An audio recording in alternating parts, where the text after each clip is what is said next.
अनजाने स्थान और रहस्य, ये दो ऐसे शब्द हैं जिनका नाम सुनते ही लोगों के दिमाग की नसें तिलमिलाने लगती है। ऐसी कोई भी बात लोगों को गौर से सुनने में मदद करती है। इनके जरिए ही हम डरते हैं, देखने को उतारू होते हैं। यही नहीं, आपने फिल्मों में भी खूब देखा होगा कि कैसे डरावने भूतहा सीन में लोग डर जाते हैं। वो जंगलों में, इमारतों में अपनी जान बचाने के प्रयास या फिर ऊपरी चक्कर को खत्म करने के लिए भाग दौड़ करते हैं। लेकिन ये सब सच होता है क्या? क्या लोग वाकई में अकेले किलों में जाने से डरते हैं? नमस्कार, आप देख रहे हैं टीएनपी एक्सप्लोर और मैं हूं आपके साथ शालू सिंह।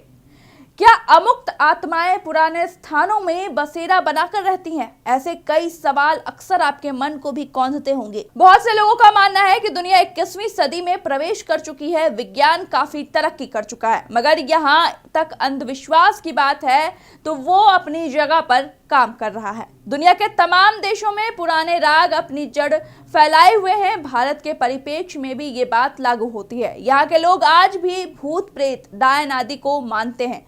ऐसी कहानियों को भी बड़े चाव से सुनते हैं और कोई कोई बच्चे तो मारे डर के माँ को याद करने लगते हैं।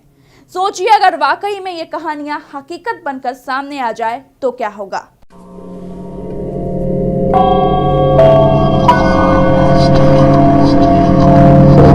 हकीकत या फसाना, कोई नहीं सुलझा पाया इन जगहों की पहेली। ऐसी कहानियां जो आप बड़े ध्यान से तो सुनते हैं, लेकिन यहां जाने से डरते हैं। भारत की सबसे रहस्यमयी जगह है। कुछ जगहों के बारे में सोचकर कठोर से कठोर व्यक्ति भी कांपने लगता है। इतना ही नहीं, कुछ जानकार मानते हैं कि भारत में ऐसी कई इमारतें हैं जो भूत प्रेत या भटकती आत्माओं के कारण सुर्खियों में रहती हैं। ऐसे स्थान हजारों सालों से एक भयानक श्राप को झेल रहे हैं।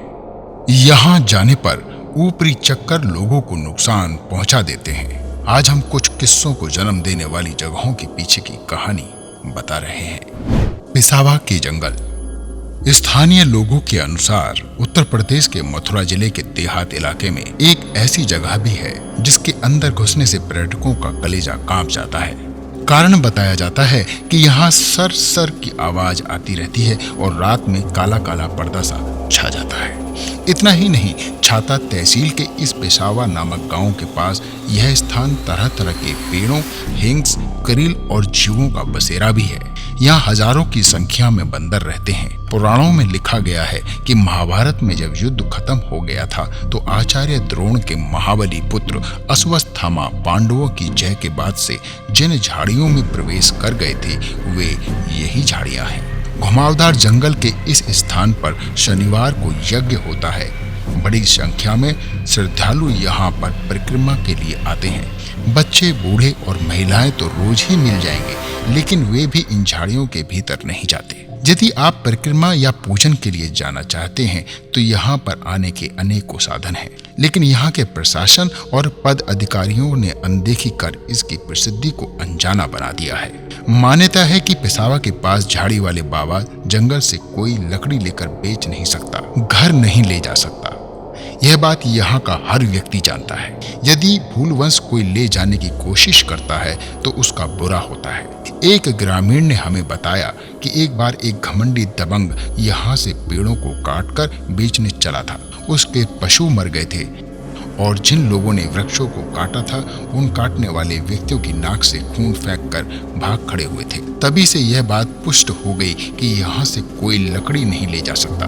हाँ, यदि आप आस्था कार्यों जैसे पुण्य प्रसादी या भंडारा करते हैं तो और भला होगा। यहाँ की लकड़ी लेकर यहाँ आसपास के कई पुराने खंडर हैं जो पता नहीं किसने बनाए हैं। कोई अकेला व्यक्ति तो जाना दूर, यहाँ आए लोग भी ऐसे इलाकों में नहीं जाते।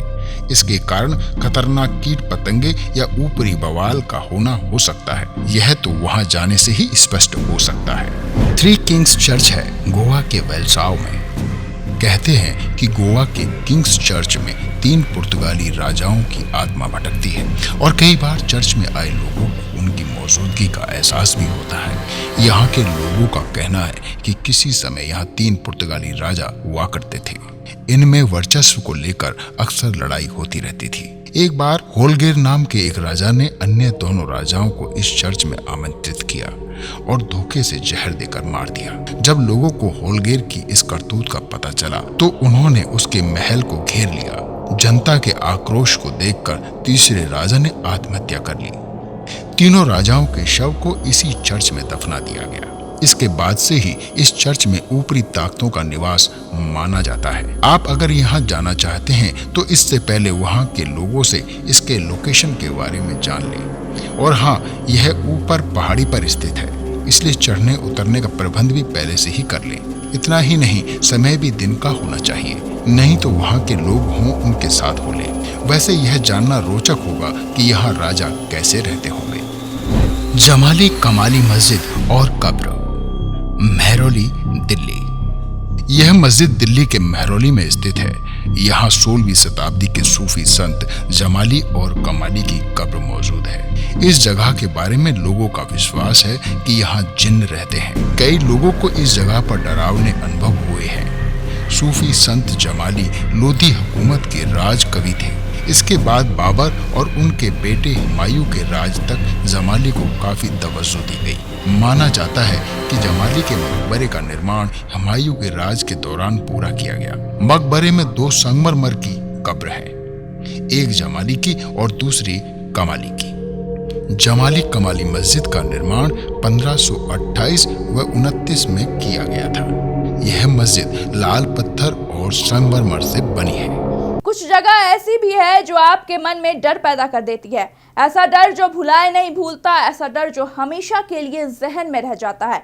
इन जगहों को भूतिया जगहें या हॉन्टेड प्लेस का नाम मिल जाता है। भारत में भी बहुत सी ऐसी जगह हैं जिन्हें लेकर बहुत सी डरावनी और भूतिया कहानियां हैं। इन जगहों पर रात के समय जाना भी मना है। हमने जो भी जगह का जिक्र किया वो आज तक यहाँ का रहस्य कोई नहीं सुलझा पाया है। ये सारी बातें आज तक एक रहस्य बनकर रह गई है। अब ये सारी बातें हकीकत है या फसाना कोई नहीं कह सकता। नमस्कार। TNP एक्सप्लोर, ऐसी ही वीडियोज के लिए चैनल को लाइक करें, शेयर करें, सब्सक्राइब करें और बेल आइकॉन दबाना न भूलें।